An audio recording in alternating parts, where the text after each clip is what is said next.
everyone, Miss Carrie here from Miss Carrie's Creations, and today I'm going to show you how I made my faux shaker card using quite a few new fall products, including our textured leaf stamp and thin cuts. This shaker card is faux or false. Those shaker sequins do not move. They're actually glued in place. And I'm going to show you how I created this card for our monthly technique blog hop. So let's go ahead and get started. Here I have a piece of 8.5 by 11 white cardstock, and I'm going to cut it down to 7.5 inches by 8.5 inches. Once this is cut, I'm going to fold it in the center and then create a score line where I created that center mark. I'm going to fold the card base in half, make sure I burnish that fold nice and crisp, and the card base is ready. The front panel for the card is also cut from white daisy cardstock at 3.5 by 8.5. Once this has been cut out, we're going to use this multi-circle window die to cut all of our little shaker windows. The multi-circle thin cut die measures 4 inches by 5 1/4 with 1 inch circles. There is an edge around this die that will cut a standard A2 size card front. I'm going to be creating a slimline card, so I need to elongate this die. And the way I'm going to do that is by placing this card front right below that top cutting line. I'm going to use some post-it tape to hold it in place. Then I'm going to run it through my die cutting machine. I am going to stop right before that bottom row of circles. There is a cut line at the bottom of this die, and I don't want it to cut all the way through my card panel front. Once I have cut the top rows of circles, I'm going to realign this multi-circle die along the bottom row of circles, and then I'm going to run it through the die cutting machine one more time. Once again, I'm going to use a little bit of post-it tape to hold it in place below the cut line. I'm also going to use a little bit of tape to hold it in place on my platform. Now remember, there is a cut line here across the top, so we're going to need to place our plate right below that cut line so that it doesn't cut through. By doing this, I'm only going to be cutting out those circular windows. Once I have run it through, I'm going to go ahead and remove the die, and now I have a multi-circle panel front. Now there are a couple circles here on the end that only cut partially, which is fine. We're just going to make some adjustments here. I've grabbed my Cricut craft knife and I'm going to trim off the excess, and then we're going to just change the card design up a little bit by adding some little embellishments across the bottom of the card. The next step is to create all of the leaves and flowers for this card design. So I first want to show you the wood grain paper that I cut out, and this is going to go behind those circles. I just love the simplicity of that wood grain. I've also cut out some flower pieces using this new 3D flower die. I have 2 in white daisy and 3 of the images are cut in vellum. The stamen portion is cut from our copper ore paper. Isn't that just pretty? I love this new ore paper that we're carrying. I've also cut a couple of copper leaves, and these were cut from our new leaf dies. So this copper is going to match the stamen that I've created in the center of the flower. To add a little bit of texture, I've decided to cut a few more leaves, and these are going to be stamped. These are created from that textured leaf thin cut and stamp set. The first thing I'm going to do is add some color to some of these die cuts. Now I've chosen to use Disress Oxide Inks. This is a new product to me, but I really enjoy how well they blend together, especially when I'm making flowers and leaves.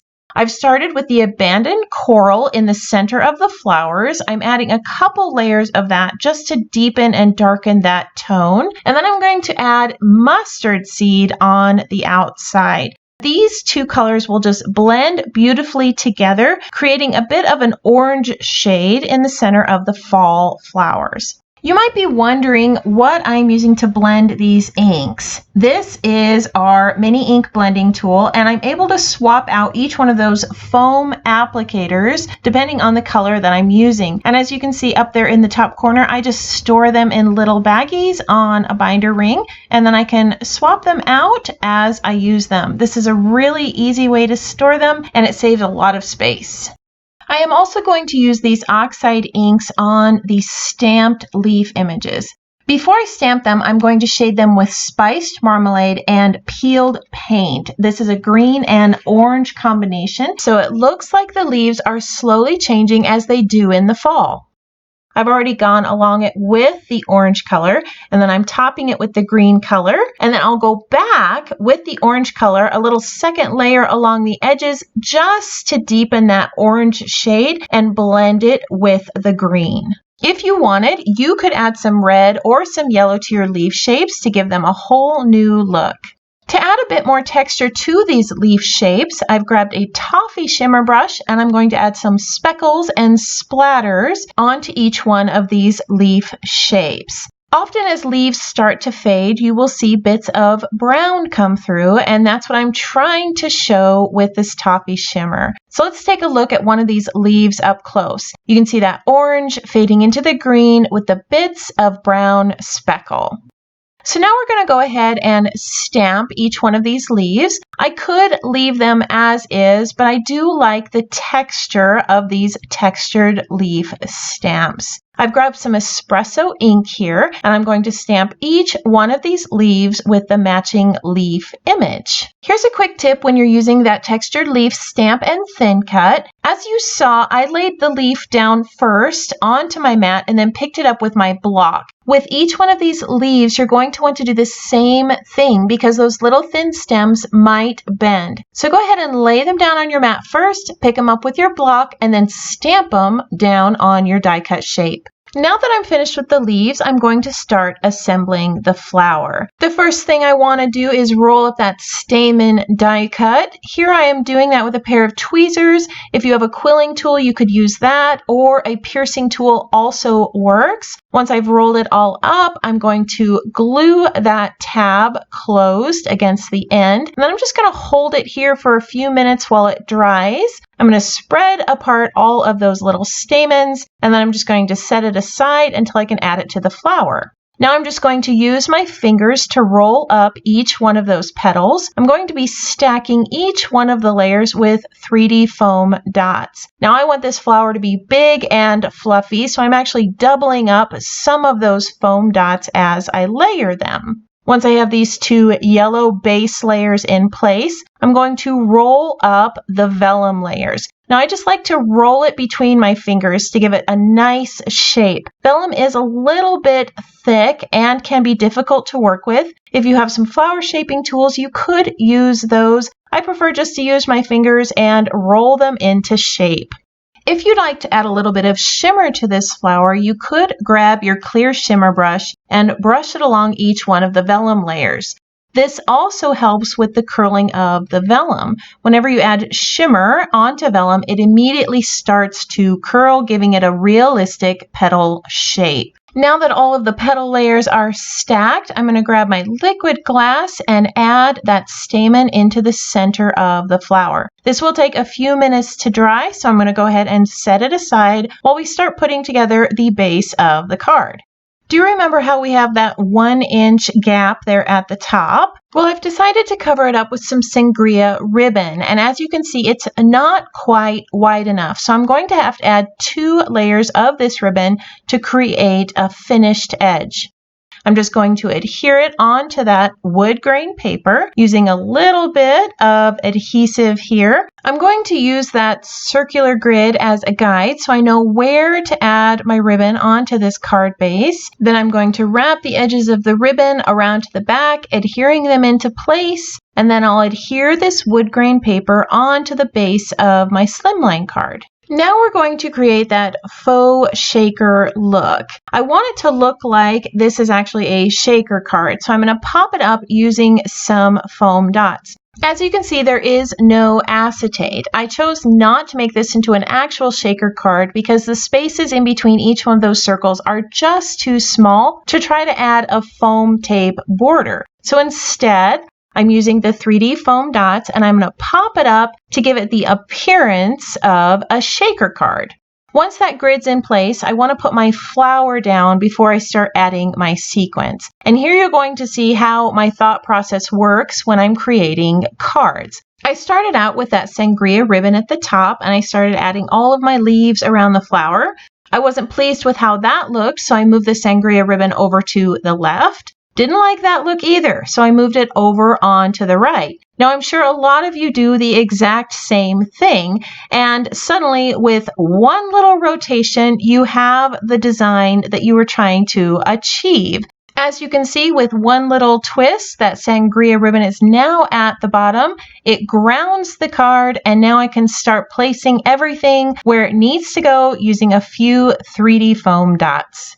I would love to know which of the designs you liked best. Do you like it how it is, or did you prefer the sangria ribbon at the top, the right, or the left? If anything, I probably gave you a few ideas for when you create one of these cards of your own. After I added the leaves and the flowers, I decided I needed another natural looking element. So I grabbed some leaf shapes from the Bloom with Grace wood shape collection, and I'm just gluing them in place around the sides of the leaf. Now, here comes the fun part of the card. This is where we create the faux or the fake shaker. I've chosen to use rose gold because it matches the copper on the card. And here I am with a jewel picker, and I'm just picking up each one of these sequins and dropping them into the windows on the cards. As you can see, some are being kind of tucked underneath, some are just being dropped randomly into the windows. And as I start to glue all of these sequins into place, you can see that faux or false shaker take shape. Picture yourself shaking an actual shaker card. Some of them end up tucked behind the frame, some of them have quite a few in the frame, and others have just a tiny bit in the frame. And that's the look I was trying to achieve here. The last step is to choose a sentiment. Now, I first started out by stamping a sentiment onto vellum, and it just didn't look right. And that's when I remembered that we have all sorts of wood sentiments right now. These wooden words match the leaves that I used at the base of the card, and as you can see, there are a lot to choose from. I ended up settling on the word thanks because you can never have too many thank you cards. I went to glue this down and realized there was a little portion in the K that needed popped out, which was easy to do with my tweezers, and then I was able to adhere it in place. I feel like this was the perfect sentiment for this card. All right, so now we have finished our fall faux shaker card. What do you think? See, when we move it around, none of the shakers move. They're actually glued into place, but it makes it appear like this is an actual shaker card. And it was actually much easier to make than if I had tried to add acetate and all kinds of foam borders behind those circles.